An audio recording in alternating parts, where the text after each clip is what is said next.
Pemirsa, 2 warga meninggal dunia setelah rumahnya tertimpa longsor di Kecamatan Moga, Kabupaten Pemalang, Jawa Tengah. Potensi longsor masih terjadi pemirsa mengingat hujan masih turun di lokasi longsor.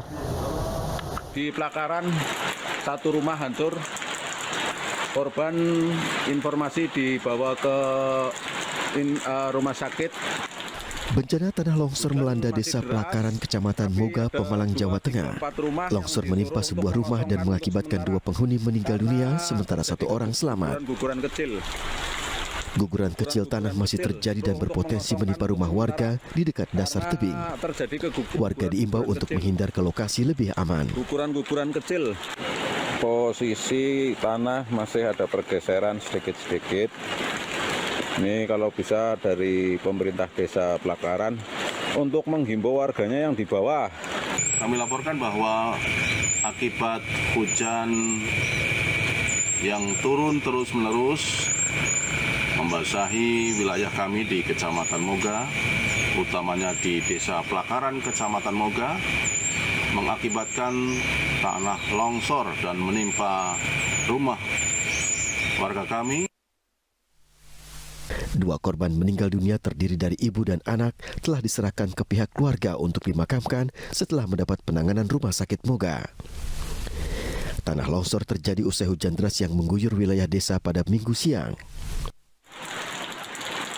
Dari Pemalang, Jawa Tengah, Suryono, iNews melaporkan. 3-4 rumah yang Ya, pemirsa, warga di 2 desa di Cianjur, Jawa Barat harus bertaruh nyawa saat melintasi jembatan gantung yang rusak parah. Ya, pemirsa, warga hanya berpijak di kawat besi sepanjang 50 meter di atas sungai dengan ketinggian 30 meter.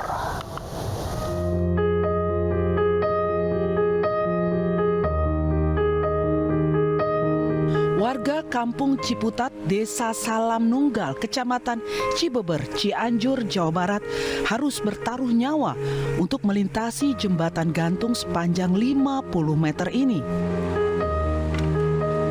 Jembatan gantung yang dibangun tahun 90 ini kondisinya rusak parah. Warga yang melintas harus ekstra hati-hati karena hanya berpijak pada kawat besi yang disambung membentang di atas sungai Cisokan dengan ketinggian 30 meter. Menurut warga, jembatan gantung ini akses terdekat warga yang menghubungkan 2 kecamatan, yakni Kecamatan Cibeber dan Kecamatan Bojong Picung. Tiap hari saya kesini cari rumput. Takut nggak sih Kang kalau lagi melintas? Nah, kalau sekarang mah takut gitu. Dulu pernah ada yang jatuh juga Kang? Kalau dulu tuh tahun berapa ada yang jatuh. Di tahun sebelumnya, jembatan ini memakan korban. Warga yang melintas terjatuh dan beruntung bisa diselamatkan. Pihak desa setiap tahun sudah mengajukan proposal pembangunan, namun hingga kini belum ada jawaban. Pihak desa sendiri tidak bisa mengalokasikan pembangunan jembatan gantung ini karena minimnya anggaran. Dari Cianjur, Jawa Barat, Muhammad Adi Iksan, iNews melaporkan. Baik pemirsa, untuk mengetahui informasi lebih lanjut sudah ada rekan kami Andi Iksan di lokasi jembatan yang telah rusak. Selamat siang Andi. Ya, selamat siang Pram dan Anggi. Iya, Andi, saat ini dengan melihat situasi jembatan yang memang sudah tidak memadai, apakah warga masih menggunakannya dengan hati-hati atau memang sudah mencari alternatif jalan lain untuk menyeberang? Baik Pram dan Anggi dan juga pemirsa, bisa dilihat jembatan sepanjang 50 meter dengan ketinggian 30 meter di atas permukaan air ini merupakan jembatan terdekat warga setempat untuk pergi ke desa sebelah, yakni jembatan yang menghubungkan antara 2 desa, yakni desa Salam Nunggal, Kecamatan Cibeber dengan desa Sukarama, Kecamatan Bojong Picung. Sebelumnya juga warga melintas hanya dengan berpijak pada kawat-kawat. Dan bisa juga kondisi jembatan ini sudah cukup ini ya, mengiris ya. Kondisi kawat-kawat sudah terputus-putus gini. Bisa dilihat pemirsa dan juga Anggi dan Pram nih. Sudah terputus ya. Ya, rekan Andi, kondisi jembatan yang menghubungkan 2 desa ini seperti ini sudah berapa lama? Nah, untuk keterangan dari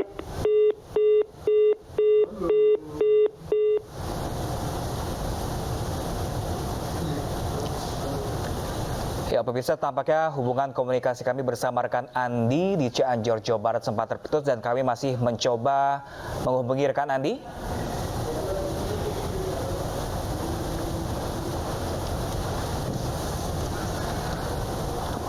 Ya pemirsa, ini adalah situasi jembatan yang rusak di daerah Cianjur, pemirsa. Sampai saat ini memang masih belum ada perbaikan dan memang terlihat warga berusaha menyeberang dengan sangat hati-hati. Dan situasi ini memang sudah terjadi cukup lama. Dan belum ada perbaikan dan tadi ditampilkan kepada rekan kontributor kami di lapangan bahwa jembatan ini hanya sebatas kawat-kawat yang terjalin. Dan kembali kami tersambung dengan rekan Andi. Halo, selamat siang rekan Andi, sudah berhasil mendengar suara kami dengan jelas. Rekan Andi mungkin bisa Anda kembali jelaskan ini sudah berapa lama kondisi jembatan memprihatinkan seperti saat ini? Kondisi jembatan rusak parah ini sejak 2 bulan yang lalu, Pram dan Anggi. Dan bahkan pihak pemerintah desa pun hingga saat ini melarang warganya untuk melintasi jembatan ini. Karena dikhawatirkan terjadi menelan korban jiwa. Karena sebelumnya pernah terjadi korban jiwa yang merupakan seorang kakek yang terperosok ke dalam sungai. Beruntung korban dapat diselamatkan oleh warga setempat. Dan hingga saat ini pemerintahan desa mengimbau kepada warga agar menggunakan jalur alternatif dengan jarak tempuh 4-5 km. Demikian, Anggi dan Pram. Ya, situasi ini sudah terjadi kurang lebih 5 bulan. Kalau dari laporan warga setempat, Andi, apakah memang sempat diajukan pengajuan begitu untuk adanya anggaran dari pemerintah untuk memperbaiki jembatan ini? Dan jika memang, saya percaya memang sudah sempat ada, kurang lebih berapa lama menunggu proses perbaikan jembatan ini, Andi? Nah, untuk informasi dari setempat maupun dari pemerintahan desa, sempat mengajukan beberapa kali pengajuan untuk pembetulan jembatan ini kepada pihak terkait, namun hingga saat ini belum ada realisasi. Ya, rekan Andi, ini sejauh ini apakah masih ada warga yang nekat untuk melintasi jembatan tersebut? Mengingat di sana tidak ada penjagaan di sana.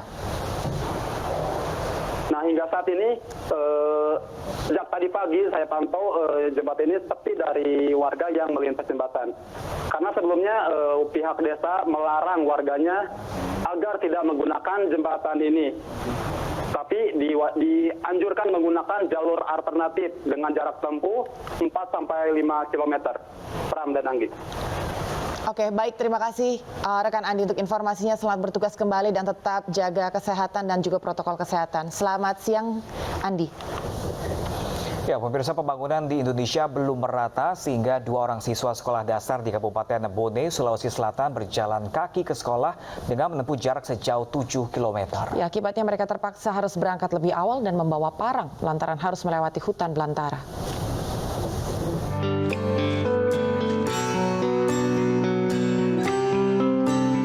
Akibat tidak adanya fasilitas sekolah di wilayah rumahnya, serta infrastruktur yang tidak memadai guna menuntut ilmu di wilayah lain, 2 orang siswa sekolah dasar, Yuding dan Nur Sabi, warga Dusun Lerang, Desa Tapong, Kecamatan Telu Limpo, Kabupaten Bone, Sulawesi Selatan, harus bangun lebih pagi dan melakukan perjuangan lebih untuk dapat sekolah. Keduanya harus menyusuri hutan belantara dan 6 anak sungai untuk sampai ke sekolah mereka di SD Impres 581 Tapong, Kecamatan Telu Limpo, Kabupaten Bone. Tidak tanggung-tanggung, kedua kakak beradik ini harus menempuh jarak 7 km untuk sampai di sekolahnya. Akibatnya, mereka terpaksa harus berangkat lebih awal. Jam 3 dini hari mereka sudah meninggalkan rumah agar tidak terlambat tiba di sekolah dan dapat mengikuti proses belajar tepat pada waktunya.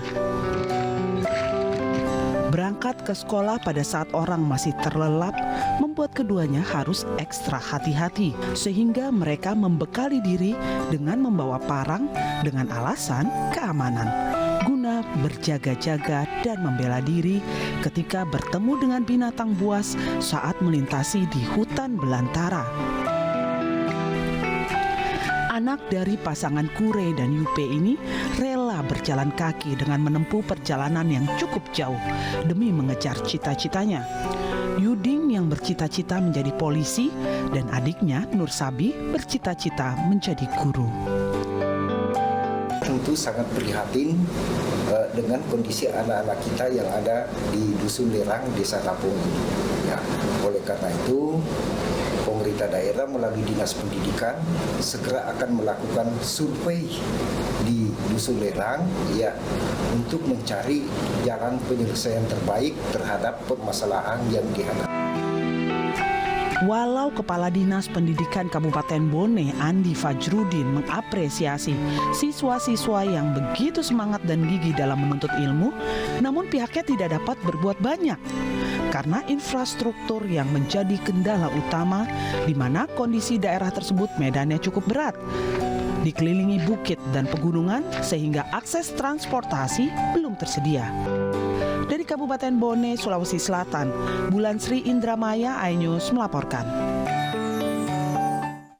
Pemirsa, penimbunan ribuan ton solar bersubsidi berhasil diungkap Kodim 0607 di Sukabumi, Jawa Barat. Pemirsa. Ya, informasinya usai jeda tetap di iNews Siang.